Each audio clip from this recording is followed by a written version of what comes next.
Hello hello everyone नमस्ते हजुर सबैजनालाई म चाहिँ मोमो लभर फेरि आइसकेको छु मोमोको भिडियो लिएर।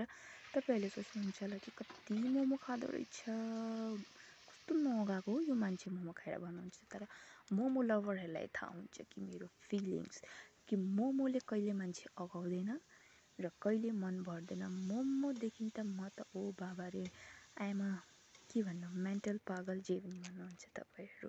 I'm crazy about momo. So momo चाहिँ आज मैले मेरो नानीहरूलाई पनि सोधेँ, नानीहरू के छ हौ प्लान, म मोमो बनाउँछु खान्छु।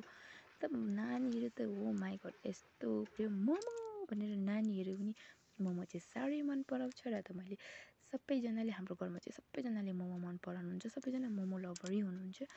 सो मैले घरमा चाहिँ healthy and tasty very very tasty momo बनाएको छु, त्यही पनि मक्टुमा होइन राइस कुकरको भाँडामा। हेर्न सक्नुहुन्छ तपाईँहरूले पनि यसरी घरमा बनाउन सक्नुहुन्छ अगर तपाईँसँग राइस कुकरको यस्तो भाँडा छ भने। त्यसपछि मैले चाहिँ आज धेरै डिजाइन दिएकै छैन, तपाईँले अगाडि भिडियोमा हेरिसक्नुभयो होला।